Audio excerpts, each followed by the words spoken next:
Squeeze, don't jerk. Written the 19th of November, 1970, by Moses David. Letter number 11. There is hardly anything that can be enjoyed in a hurry. A glass of wine, a walk, a talk, a ride, a view, a meal, a kiss. God is hardly ever in a hurry. It takes him time to make a baby, a flower, a tree, a sunset, or even a blade of grass. He is hardly ever in a hurry, unless he is angry. He hardly ever does anything suddenly, but judgment. It's a funny thing, but thoughts like this used to come to me when I was a little boy sitting on the hill. I used to think and wonder what everything meant, that it was all an illustration of something. Everything said something. The sea is always peaceful and quiet and slow and leisurely, except when there's a storm. Speed kills. Haste makes waste. Patience takes faith. If you're in a hurry, you miss things, lose things, forget things, and wear out quickly. You live it up, but you might not be able to live it down. You marry in haste, but repent at leisure. You save a minute, but lose a life. You are penny wise, but pound foolish. If you go slow, you get there quicker. At least you get there. Better late than never. Better safe than sorry. If you stop to look before you leap, you may not have to leap at all. A miss is as good as a mile. It takes time to aim straight. In the army, we had targets that moved, or were there just for a moment and then disappeared. Some of the boys were in such a hurry to shoot, for fear it would disappear, they missed it altogether. But I waited until I was sure I could hit the bullseye, and made sharpshooter, an expert rifleman with 9 out of 10 in competition. Some were in such a hurry, they got so excited their rifles waved around and they jerked the trigger so quick, it jerked the whole rifle and caused them to miss the mark. Sin is missing the mark. I took time to rest my elbow firmly, hold my rifle securely, aim accurately, and squeeze the trigger slowly. Squeeze. Don't jerk, or you'll miss something. Rome wasn't built in a day. The Lord told me once it takes time to build a house. Once when I was in a big hurry to do something, to know something, to make a decision. He said, first you must lay the foundation solidly. Then lay brick upon brick and stone upon stone, firmly, with mortar, each piece fitting accurately. And you cannot do this in a hurry, or you'll have a wall that will crumble. Then over all the roof must be laid securely, beam upon beam, rafter upon rafter, tile upon tile. Then come plasterers, then the painters, and finally the finishers, hanging windows and doors, placing ceilings and floors.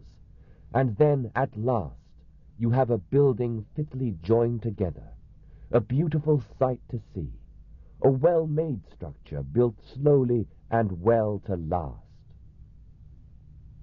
But I've seen some buildings thrown up in a hurry, as some crooked contractors used to joke, long enough to get out of them before they fall. and it was this kind that collapsed in the storm and slew its occupants. I saw thousands of these demolished in the great Miami hurricane. Thousands of people were killed by faultily, hastily built construction which could not stand the wind of adversity. You can have peace, even in the midst of storm, if you know you are secure and at rest in a safe building, strong, solid, well-built, unmoved by the wildest gale. A good building doesn't get up and run away. It's not blown away by the storm.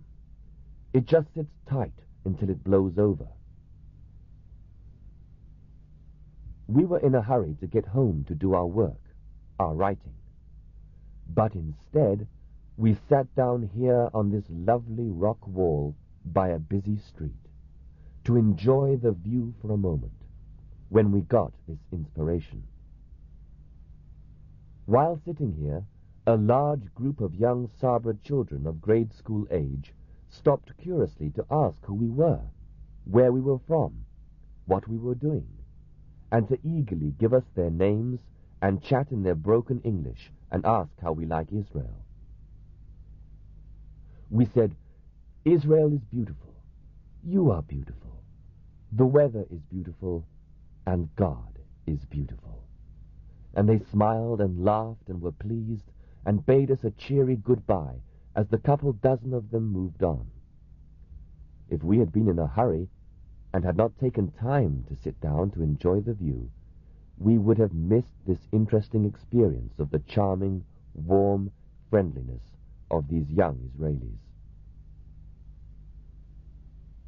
The wicked hasteth to sin with his tongue, and with his feet, and with his hands. But we are to wait upon the Lord. He that waits upon the Lord shall renew his strength, instead of wearing out. Thou shalt keep him in perfect peace, whose mind is stayed on thee, because he trusteth in thee. They that believe have entered into rest. He giveth his beloved rest. Rest in the Lord. Patience takes faith. Tribulation worketh patience, because it compels you to trust the Lord, to have faith in God for the outcome. The wicked are like the troubled sea when it cannot rest. There is no rest, saith my God, for the wicked. They are tossed to and fro, and they cannot rest. No rest for the wicked. But there remaineth a rest for the children of God. Squeeze. Don't jerk, or you'll miss something. And missing the mark of God is sin. When Moses was in a hurry to deliver the children of God, he killed the Egyptian and had to flee alone for his own life only. But after 40 years of patiently, humbly tending sheep in the wilderness, with time to listen to the voice of God instead of his own impulses, he was ready for the slow, laborious, patient work of the Exodus. Slow, but sure. The hare never made it, but the tortoise did. Then 40 days and nights on the mountain, and he heard from God.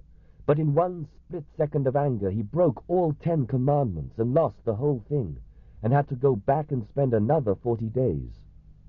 His haste took him twice as long. My wife used to say to me on the way to some meeting or appointment, "Now, honey, we don't have time for any of your shortcuts." Because she knew what usually happened when I started cutting across country trying to find a quicker way. We usually got lost entirely and wound up later than ever. Squeeze. Don't jerk, or you'll miss the mark, and that's sin. Sometimes my wife gets very impatient with me because I don't answer her immediately when she asks me a question. But it takes time to think and pray to be sure you give the right answer. Anybody can shoot off his mouth immediately, but is he really saying anything? Be slow to speak and slow to anger. Go slow. Take your time. You'll enjoy it more, even lovemaking. You'll get more out of life. My father used to sing a little ditty. Never let yourself get worried, or hurried, or flurried, else you'll find yourself get harried, or married, or buried. Squeeze.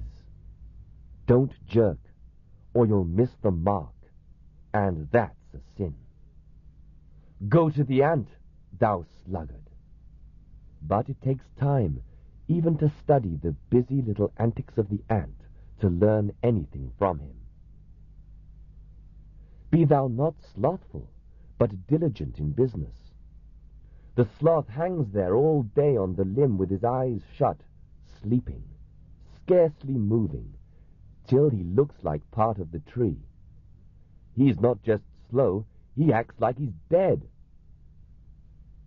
When on the firing line, I was neither hasty, nor did I forget to fire altogether, but I took reasonable time to aim straight and squeeze, not jerk. Be temperate in all things. Let your moderation be known to all men. Don't run too fast, lest you stumble. And don't just sit there. Do something. But walk circumspectly. Squeeze.